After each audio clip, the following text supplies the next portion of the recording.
Hello, once again, and welcome to Third Eye Africa TV. We are again on to your favorite program, Democracy in Action.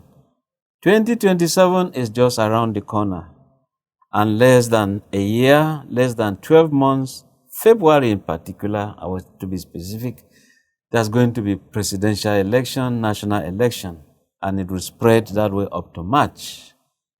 How is the path to these elections? What is INEC doing? And again, peace is very, very paramount. Security, very paramount if we must have good elections.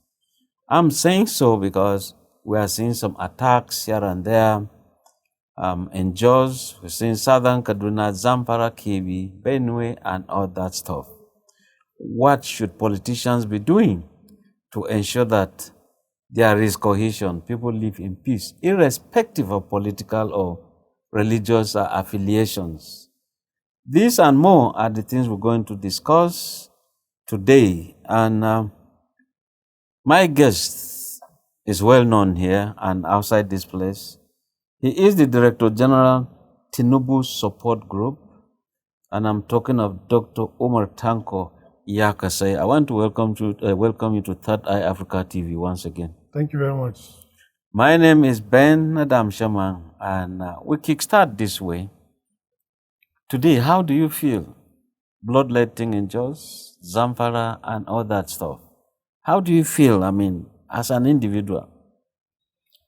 Thank you very much, viewers. I want to start by saying that anytime a life is lost, any patriotic Nigerian should be concerned, should feel bad, and also feel terrible about it.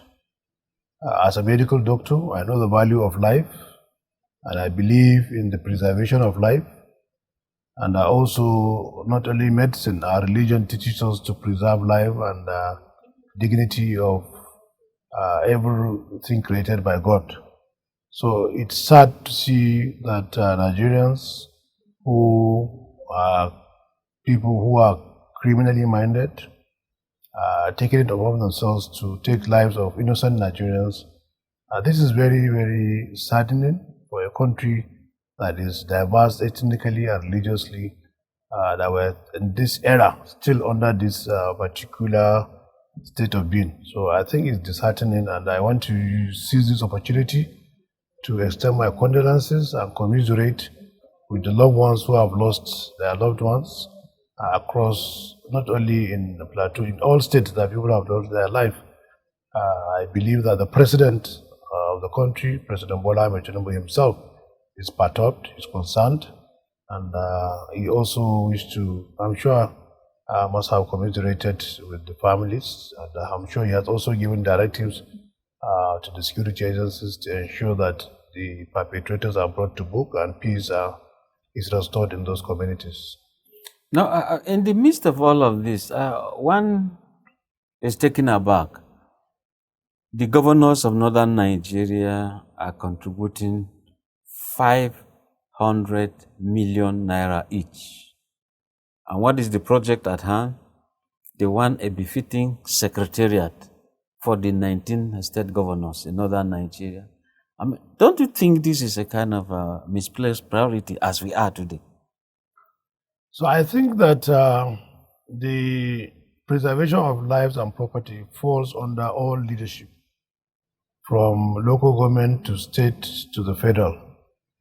And I know that state governors do hold security meetings regularly in their states, support the Nigerian security architecture, and also provide the little help in which they can, in addition to what the federal government is doing.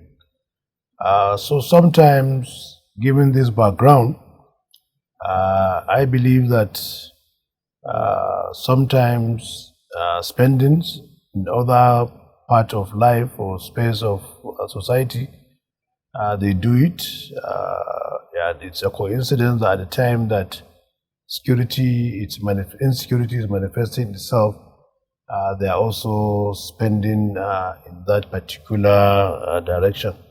But I believe that uh, our governors, those who are holding leadership position, should do more in giving attention to the issues of security provision, protection of lives and properties of their citizens in collaboration with the federal government and government at all tiers. So I believe that they have the responsibility to look inwards and see what more can they do to bring about end to this loss of lives and properties within our society. If you also look at it, going back memory lane, Jos used to be very nice, very homely, very welcoming. And in fact, it's even called the home of peace and tourism. Recall that those days too, each time there was to be a convention, you see that it's taken to Jos. Apart from Jos, another place of choice was Boko in Benue State. Now, what went wrong that today we are seeing all sorts of crises here and there? I mean, what went wrong in terms of friendship, that cohesion? Yeah, I think I listened to some security experts and also those who have studied the conflict, and they have found several factors that are responsible for the escalation of some of these insecurities, breakdown of law and order, and lack of harmonious living within a lot of societies. One of which is the fact that the erosion of the traditional system of dispute settlement. Before, when there is any conflict within the community, you find traditional institutions who know everybody, who are respected, have the ability to call warring factions, sit down and amicably look at what is the lasting solutions, give fault to whom it is due, and then also rectify whatever was the issue. So I think over time, the traditional institutions have been eroded, and that system of settling dispute has given way to other systems that do not really work. Secondly, people have also ascribed to the issue of growing exposure to the international arena, where religious intolerance across the globe, some fundamentalists and coming into society, also breeding hatred and what have you. A change of direction in the way religious leaders have conducted themselves have also contributed to fierce division that is also flaring up conflict that ordinarily should have not gone more than small dispute. So I think global effects, global happenings are affecting exposure to a lot of media, and then also the issue of geography, climate change. Some has attributed the fact that before there was vast land and the population of Nigeria was not much, and so people operate independent of one another without being on the neck of one another. But circumstances has made it possible that people are being brought together by geographical and climate change, and then this conflict is also brewing. But I believe that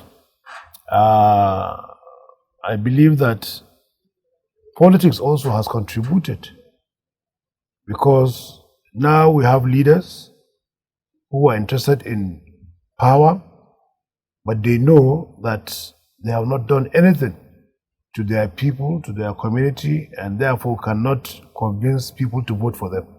So they look at these fault lines within our society, traditional, religious fault lines, ethnic fault lines, and begin to use it as a basis to divide and rule or to create conflict so that they'll be the beneficiaries and the merchant of that conflict. So sometimes all these factors interwoven together has contributed to the escalation of insecurity in our society. And I think that something has to be done about it. Yes, talking of doing something about it, this thing we just got orientation, reorientation, or what is it? Breakdown of culture, breakdown of respect I'm saying this because when you look at what is happening in the social media space, for example, where the young are busy attacking one another, attacking elders, you find elders also bringing insults on youth, and at the point religion is brought in, politics brought in, and it's just like there is one big war, and that is also responsible for hatred, you know. So how can we kind of do away with some of these things? How? Some regulations or something? Yeah, so some of our political leaders have contributed to some of these tendencies, whereby they empower youth to attack their opponents, verbally insult them, thinking that that is the best way to either intimidate the opponent or also get extra mileage within the context in which they find themselves. And the coming of social media has made it worse. People thought that the traditional system of respect for the elders, respect for one another, conduct of campaigns and politics with decorum and respect were a traditional thing that is in of the past. So now, young people, because of the exposure to social media and a lot of global happenings, felt that it is a form of enlightenment that you have a mind of your own, you have independent, you no longer respect elders, you believe that you know more than the elders. And so when elders speak, people disrespect them, people insult them, and sometimes elders themselves encourage young people to do that. So I think globalization has contributed to decimation of our culture, of our traditions, of our norms and values. Our political leaders, as I have said, who have no idea-driven campaigns or issue-based campaign, have resorted to such kind of means as a way to an end to get success in the electoral poll. So I think the way to reset the system is to have leaders that are responsible, that will act responsibly, to have a government that is interested in enforcing rule of law and order, no matter who you are and no matter whose ox is God. If you are found wanting, you should face the law to its fullest extent. And then also a revitalization of our traditional institution, given the responsibility to be able to enforce some of these laws and orders. So there are a number of things that can be done. But I believe the responsibility falls within the government, falls within the political class or leaders particularly, and then people in the community. We all have to contribute towards re-examining the situation in which we find ourselves and taking back the country to the right path rather than this destructive path in which we find ourselves, unfortunately. So, if you also look at still talking security, the way and manner in which President Bola Ahmed Tinubu is pushing the issue of this issue of state police means security is also on this front burner of his government. So, do you think the state police will assist in this manner? So, the issue of state police is something that require the maturity and the ingenuity of Nigerians. Every government policy has its pros and then cons. The justification for state police lies in the fact that probably people who are in the community know best how to address issues of insecurity in their community. And when you create state police, they will be able to know, identify criminals, act, receive intelligence, and then swiftly address the situation before it gets worse. So those are the proponents of state police.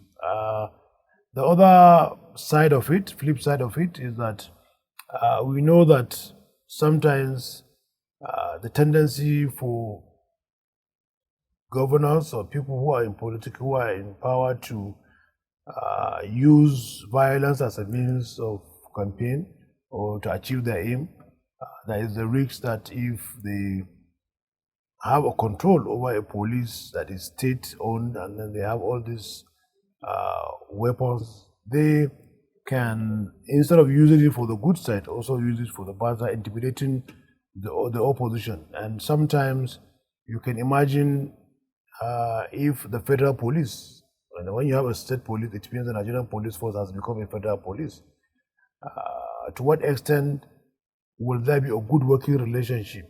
If a federal police comes to a scene, will the local police be willing to cooperate and work with the federal police if there is any political differences between the state and the federal?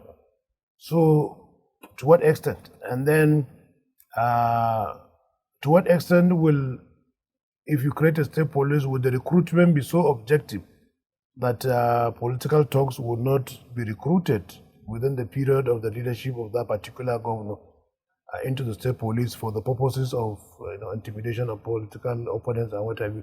So I believe that probably as we move forward, all these concerns and issues will be taken into consideration, and the law that may establish it, if it is ultimately passed, will address these potential future challenges and ensure that they don't really happen. So it's neither here nor it's very dicey. The Inspector General of Police, or the police authority, they are already thinking of part of the bill, and they are expecting that the police force as it is now, that 60% of that population of the police force, the workforce, will be deployed to their different states to start as the state police. Then the 40% will be left as federal, and they will be in charge of fighting against terrorism, fight against banditry, fight against violent crimes. Well, others will take care of armed robbery, take care of stealing and all that stuff. Is there wisdom in this? So, just like I said,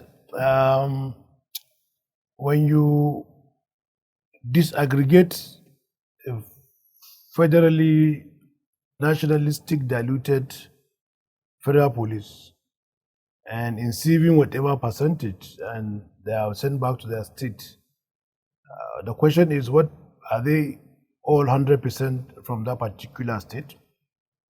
Now, if you start with 40% or 60%, when you are doing future recruitment, to what extent do you ensure that majority of the people that are recruited in the police, as far as state police is concerned, are not completely indigenous? And to what extent are they devoid of these local political affiliations and differentiations?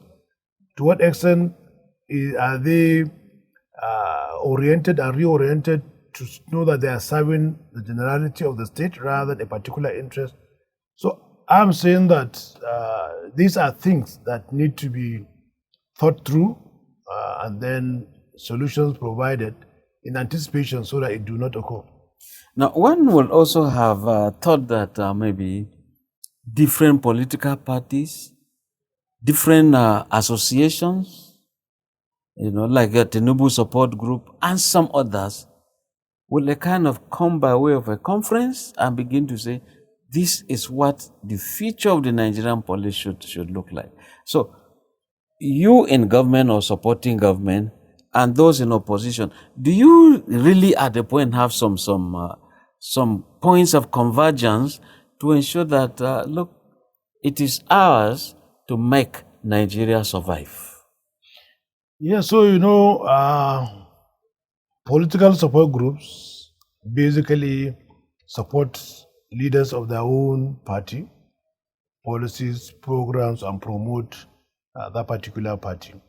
And so when it comes to national discourse, it's expected that when the National Assembly is doing it has first and second reading, it usually does community town hall meetings and give opportunities for citizens to contribute their quota to the debate or to the bill. And I believe that that will be a more credible platform for either Tinubu support group supporters or every other supporters of all other political parties to be able to make a submissions on what they feel will be their idea or amendment or support to that particular bill. But I believe that it may be difficult for us to come together because of our differences in political inclinations to say we want to have a common front to present, because probably each one will come from a different political perspective to the issue. The best place to do that will be during that town hall meeting, public hearings, and then the National Assembly will synthesize the best submissions and then ensure that the bill is amended to be of best quality before it is passed into an act. Yeah.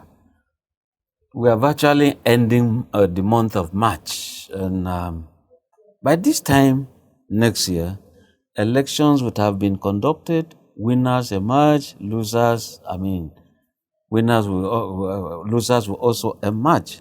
But today, when you look at the election timetable, it's like the political parties are now in a haste. It's like INEC has just blown that whistle. On your mark, ready, one can see that a lot of political activities are taking place. And APC has done some congresses, PDP has done some congresses, and the opposition too of ADC is gearing up. So how do you see this as a good moment for Nigeria politically?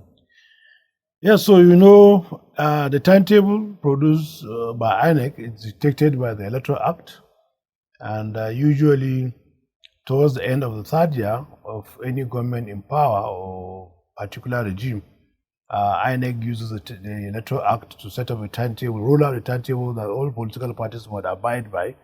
Otherwise, they may not be allowed to participate in any contest or general election. And so right now, INEC has directed that all parties should renew their ward executives, local government up to the national. And APC, thank God, we've done it successfully, peacefully, harmoniously, and today we are done with it. Other parties are also doing so. So I think it is natural, it is the season. In politics is our season. There is a season to campaign, there is a season to govern, and then there is another season to campaign. So these are the early phases of political activities based on the seasons, and I think all parties have no option but to hit the ground running with preparations so that they meet all those INEC guidelines towards the 2027 general election, be on the ballot paper legally without any hitches. So I think it's an interesting moment, but we in the ruling party and the government of President Bola Ahmed Tinubu, we try as much as possible to balance the two.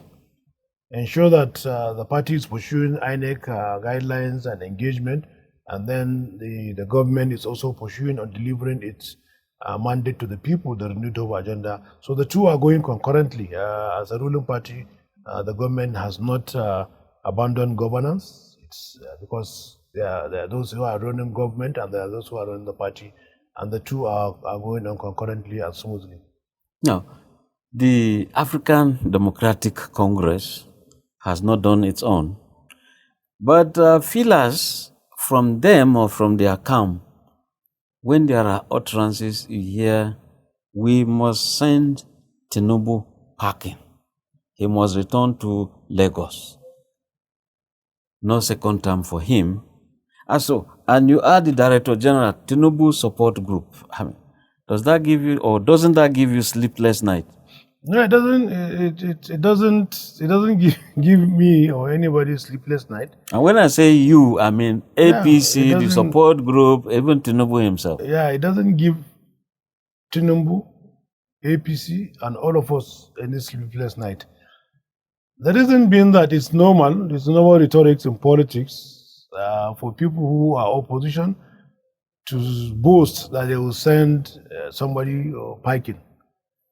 Forgetting that there was a contest, they did the same claim, and ultimately they were unable to. Instead, they were the one that were sent home. So That is one. Two, we believe that the APC right now is consolidated. There is a lot of internal dispute, in harmony within the party. There is an extensive synergy and collaboration with players at all level moving towards the 2027 general election. However, if we look at the opposition party, they are still in dispute. They are still in disarray. They are still going around town, scavenging for all politicians who are spent to come and join them, just so that they will have big names on their party, but have no substance at the end of it. And PDP, they are still in court. You have the old Ibadan leadership saying that what happened in the Eastern Convention is null and void. So they are in dispute. I don't know how they will solve that and face our party. ADC is busy going around scavenging, and they have not even gone to the level of congresses. They are busy scouting for politicians who are spent forces. So, and then not only that, if you look at the pedigree of most of the people in the opposition, are people that have held position in this country, and the people they govern, either at state level or at the national, know their pedigree. I'm sure if Third Eye TV Africa has been in existence, you will see interviews where Nigerians challenge those people that were in power. You have power. These are challenges you don't even know what to do. You contributed to the mismanagement of the resources of this country. You contributed to the misdirection of Nigeria, and now just because you're out of power, you feel that you are the one that will provide solution. You've not provided that solution. That's on that aspect, and Nigerians know them, and they will be able, I don't know what they will tell Nigerians, but if you take on the part of President Bola Ahmed Tinubu, in just 2 years, there are a number of successes that he has recorded that shows that he knows his audience, he knows how to govern. And the economy, remember 2023, after he became sworn in, the economy was on a nose downward drive, and the inflation were going up, a number of things. Now Okonjo Iweala has given a verdict. Nigeria's economy is stable. It's also growing. Inflation is down to 15.17%. Our national foreign debt, significant part of it has been cleared. Foreign reserve has moved out to $49 billion. State government now have enough resources to pay salary, and not only that, pay debt that have been incurred before. There is significant improvement in the economy in the area of agriculture. Students go to school and get nail phone. Health sector, there is a lot of improvement. Women can deliver, and they cannot deliver. Cesarean sections are covered by the federal government. Those who have kidney diseases can go and access subsidized dialysis, with immunization. So there are a lot of things that the president is doing that are touching the lives of the common man. And when they were in power, they couldn't achieve 10% of it. So I believe we have points of achievement by the government to sell. We also have the ability to expose, remind Nigerians of those people who were in leadership before are now saying that they will know how to do better. A driver that has taken you to the ditch cannot go back and say that the next driver will take you to a ditch. Let me give me back the car. Now, in spite of all these accolades, achievements you're pointing out, there's still a worry as to the debt burden, debt overhang that is on Nigerian shoulder. On every Nigerian owes the Bretton Woods Institute. For example, from independence and up to if you look at how much Nigeria had borrowed and what Tinubu government has borrowed, they say that of Tinubu is higher, still under 4 years. So how do you defend this? So you see, Nigeria lives in a global community, and even the developed world are indebted. The needs for development in any country supersedes whatever income comes into the country. And globally, it is accepted that countries can borrow to be able to bring development to their citizens and map out a strategy of settling those debts. It's the same thing in the business environment. Dangote Refinery today is one of the highest debtors to banks locally and internationally. But it's in business and it's paying those debts slowly, steadily, and gradually. So, and I can assure you that the problem with borrowing is when you borrow not for development, you borrow for consumption. And what President Bola Ahmed Tinubu is doing, whatever there is any need to borrow, is for development, so that the infrastructure will help create enabling environment for businesses to thrive, create enabling environment for people who are investors outside the country to come in and invest, what they call foreign direct investment, and at the same time keep servicing the debt. If you go to Zenith Bank, First Bank, all those banks, contractors, business people will go and borrow, keep settling, and then the next business that comes, once you are credit worthy, you can even go and collect the next loan while you are settling that. So it's part of the system of running government globally, and Nigeria cannot be different. So I think we are fiscally responsible, the government of Aswaju, and we are borrowing for development. And not only that, we've cleared debt that Nigeria is owed even before Aswaju came into power. So we are a responsible government. Okay. Now, we'll just go on a short break. When we do come back, we'll look at issues like, coronavirus. When it came, some people received the vaccination, some refused. Okay, they started observing what will happen if they never received. What will happen those who never received. So has anything changed? I am asking this, or we're situating this in a situation where opposition party is saying, okay, many people have cross-carpeted to APC. Very soon, they won't get the ticket when conventions are done. Then they'll break. Those in government are also saying, well, very soon, all those who have ruled Nigeria without a headway, they have come again to deceive Nigeria. Very soon, too, when they go into convention, there's going to be problem. So where are we? We'll come to discuss all of this with Dr. Umar Tanko Yakasai. He is the Director General of President Tinubu Support Group. My name is Ben Shaman. Let's go on this break.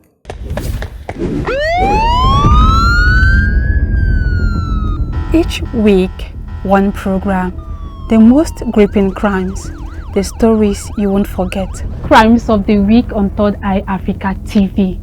We give you stories as it was reported. Stories from the Nigerian police, the NDLEA, NAPTIP, the EFCC, NAFTAC, and the ICPC. My name is Margaret Adewale. Watch Crimes of the Week only on Third Eye Africa TV every Sunday, 1 p.m. to 2 p.m.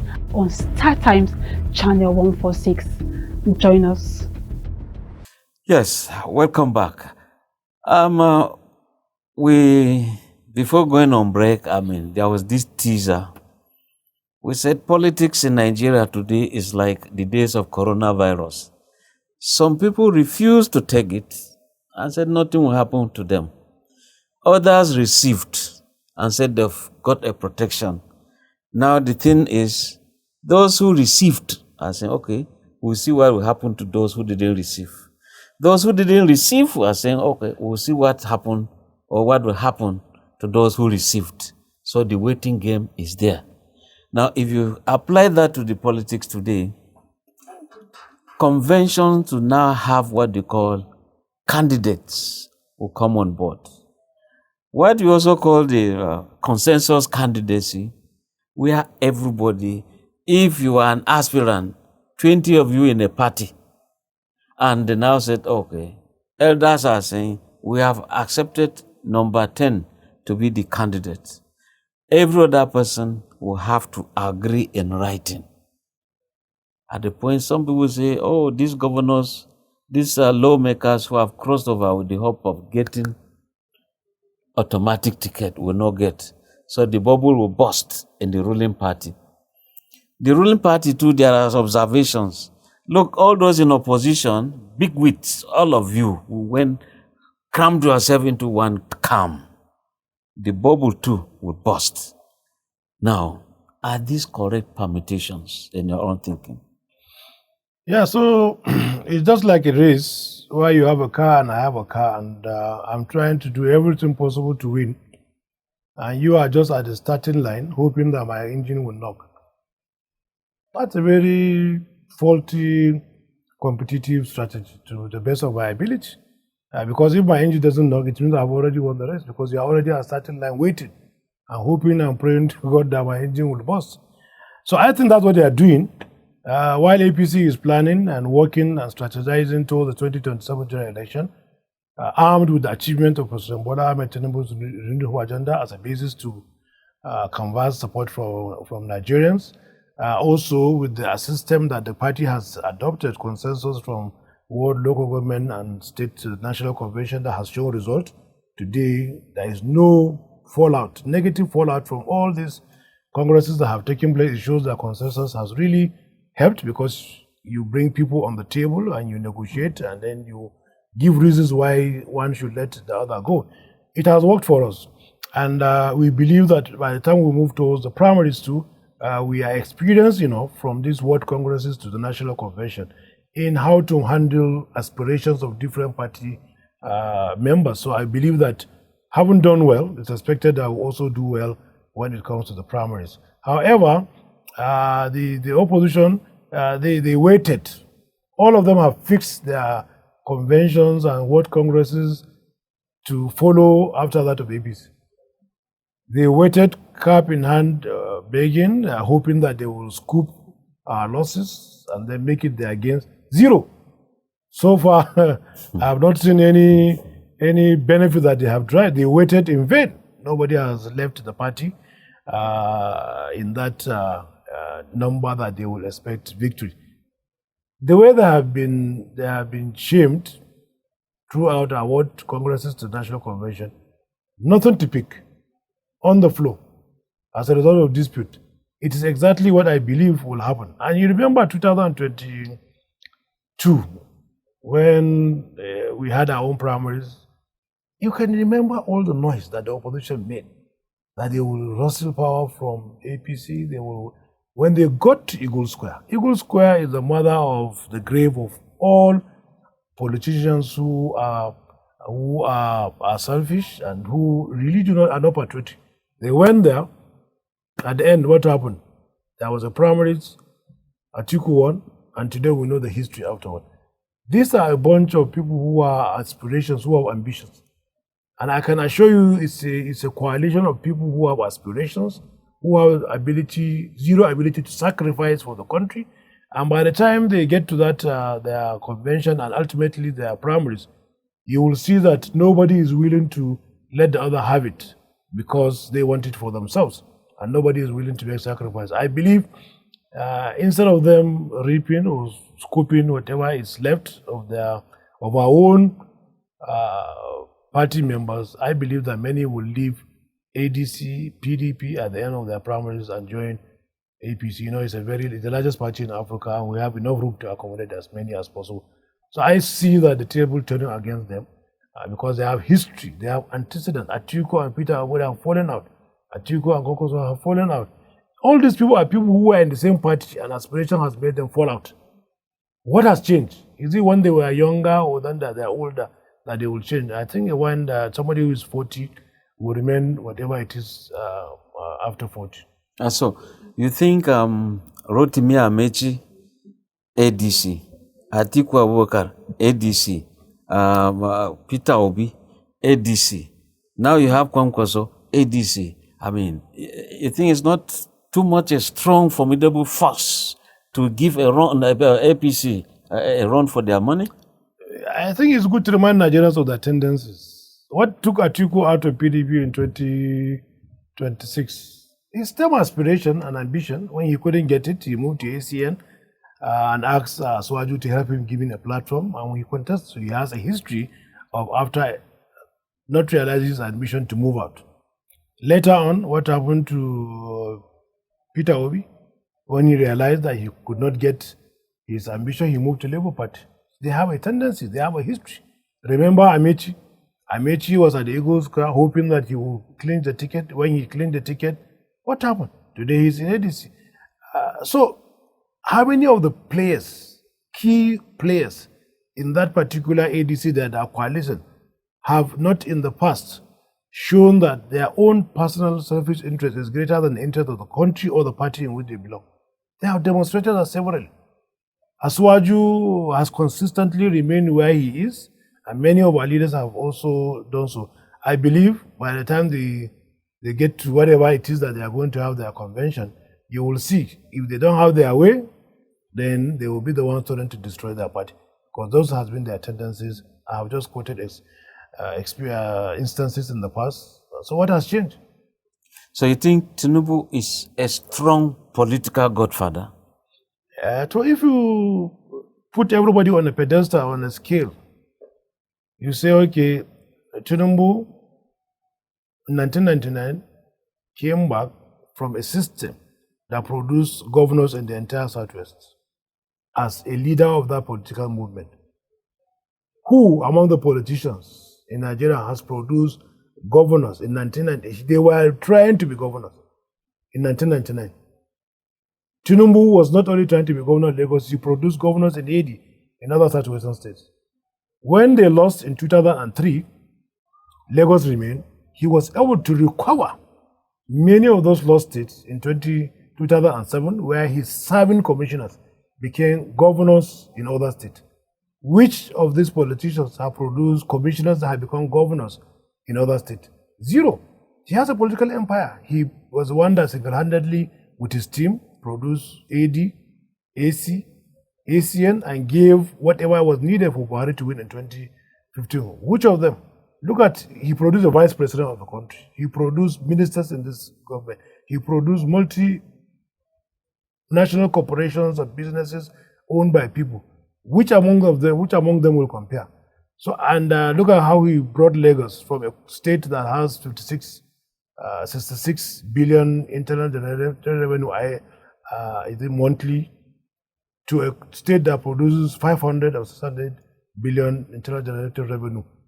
And now Lagos is positioned in such a way that it's having a budget that is almost 2, 3, or 4 trillion. It's one of the largest economy. Lagos economy is one of the largest economy, not only in Nigeria, but compared to some West African countries, not even state. So I'm saying that his record, if you put it on a scale, none of them will measure up to him. All these political leaders that have been around for a very long time, including his contemporaries. So I think he's a political juggernaut. He's a godfather to many of them. He gave Atiku a platform to contest, if you remember, and gave a lot of them a platform to contest. Which of them have given Swaju any platform to contest or assisted him politically to say he's his godfather? Zero. So I think that they cannot even compare themselves with him. They rather will be a student of his own history rather than the political system and family than the reverse. But in spite of all of this, some critics will say many of the people in key positions or even members of his cabinet are mostly from his own tribe, and many of the projects that are also juicy will always in Lagos State, or they start from Lagos State to somewhere else. So how do you defend that? You see, there is a history in Nigeria that people have forgotten. And sometimes when you go back to this analysis, if you go back to history, you can understand the business. Initially, in 1960, when Nigeria got independence, you have 4 regions: Northern Nigeria, Southwest, Midwest, and then Eastern Nigeria. And so, the Eastern Nigeria, the Western Nigeria were rather a more homogeneous ethnic nationalities. You say Yoruba, whether there is some dialectical differences, but the general grouping is Yoruba. If you go to Eastern Nigeria, though there are a lot of Igbos and them other minorities, but most likely you say the Igbos were the dominant part of that particular Eastern Nigeria. If you go to Northern Nigeria, it's also a block, but there are a lot of, in fact, almost 60% of the Nigerian different ethnic groups and nationalities are within Northern Nigeria. So if you are allocating positions in Nigeria and you are sharing it based on these old 1960 divisions of Nigeria, regions, if the entire Northern Nigeria were a particular group, let's say like Yoruba, right now, when Buhari was the president of this country, all appointments that have come from all the 19 northern states would have been Hausas. would have been Fulanis, would have been Bronx, would have been Igalas. So it is because of this homogeneity in southwestern Nigeria that whenever a position is going to southwest, it will naturally be Yoruba. Even the 3 northern states are homogeneous, just like southwest. One would have said that majority of the election parliamentary positions given by Aswaju were one ethnic group, if they were to be like that. So I think it is the historical classification, geographical delineation of Nigeria that makes it in such a way that when you are given positions and you share it into this old, if you are to go back to this old dynamics, original enclaves, it will look as if it's being favorited. But if Southwest was also, Lagos is different, or going on, there are different nationalities or ethnicity, you would have seen that it's a little bit more heterogeneous than homogeneous. So I think that the president is, unfortunately, the appointments viewed within the current Nigerian political, geopolitical and geographical delineation and ethnic region. If you look at the major ministries that Mr. Bola Ahmed Tinubu has given to leaders in northern Nigeria as ministers, they are one of the key fundamental ministries that should be held by northerners. If you look at the health indices, poor health indices in this country, they are largely, the resources are within northern Nigeria. High mortality rate of mothers, of children, and mortality. If you look at educational statistics, literacy level and lack of literacy, the statistics favor the South more than the North. There is higher literacy level in the South and lower literacy level in the North. If we look at land for agriculture and for agrarian engagement, there is more land that is cultivable in northern Nigeria. Northern Nigeria is known for agriculture.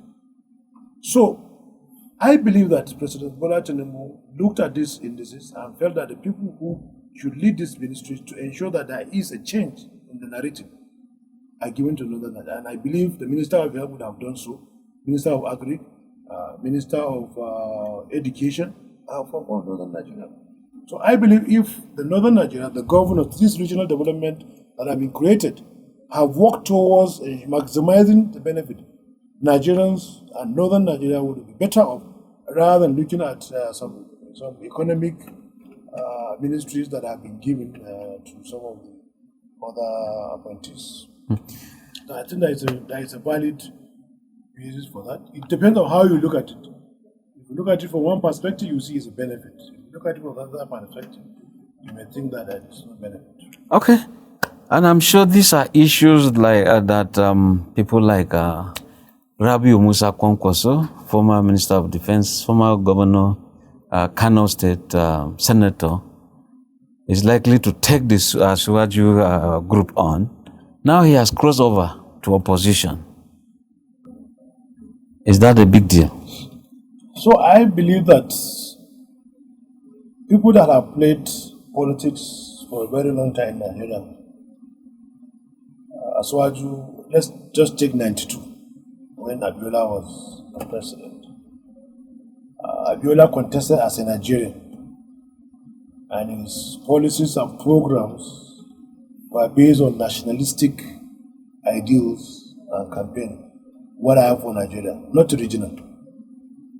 And so, any leader who played politics at that time in 1992 at the highest level, I will find it amazing that on this 2027 electioneering campaign will present he or herself as a champion of a regional agenda than a champion of a national agenda.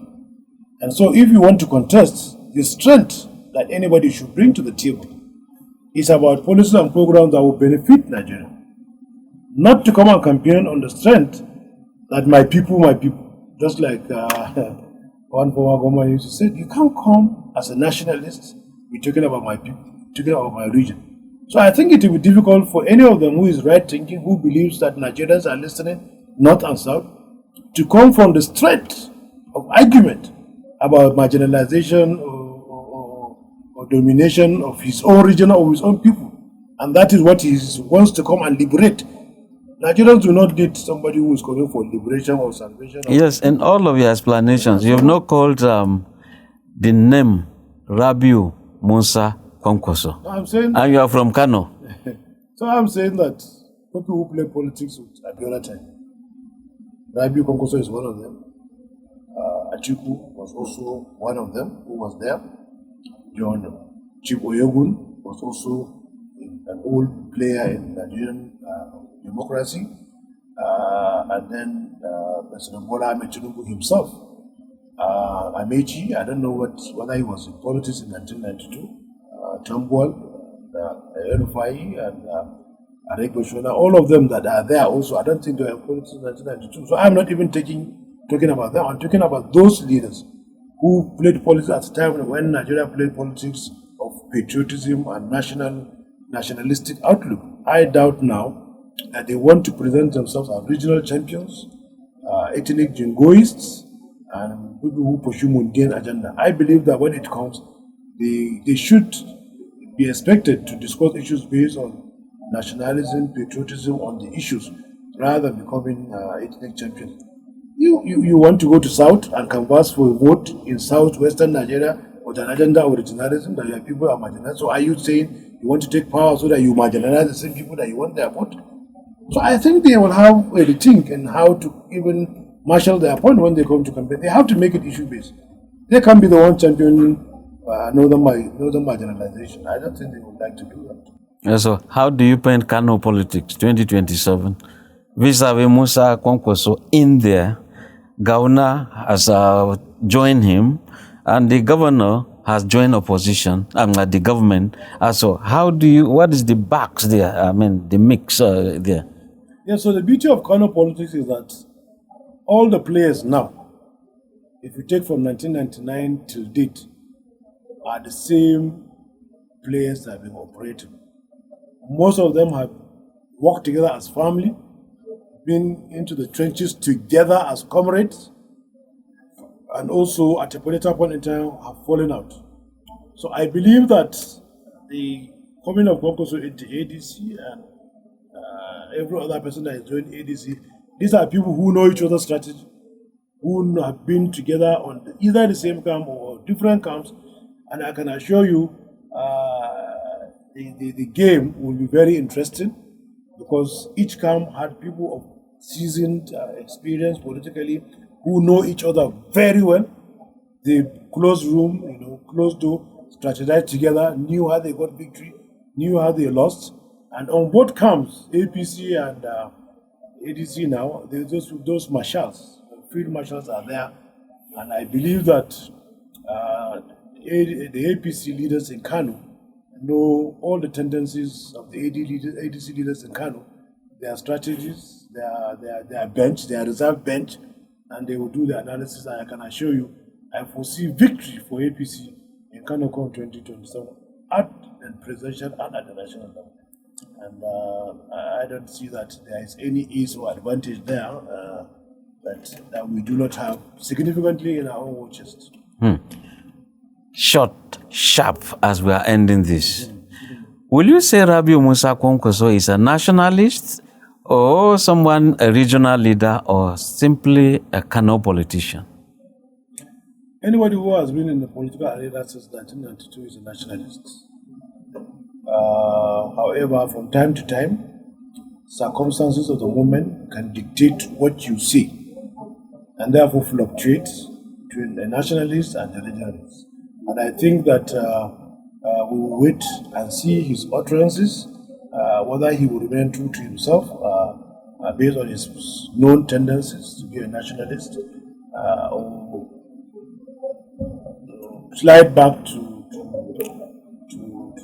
a regionalist, which I doubt he will do that. I think he will discuss based on issues, and as far as issues are concerned, the team of Aswaju, the government of Aswaju, and the party of APC will be able to match him what issue for issue, and at the end Nigerians will see that we remain a better option than whatever they represent. DG, President Bola Ahmed Tinubu Support Group. I want to thank you, Dr. Umar Tanko Yakasai, for coming to Third Eye Africa TV. Thank you very much. It's a pleasure. Yes, we always say we all are proudly Nigerians. Thank you for coming. Thank you very much. The name is Ben Adam Shaman. Thank you. It's a pleasure. Thank you very much. Thank you. Thank you, viewers. Yeah.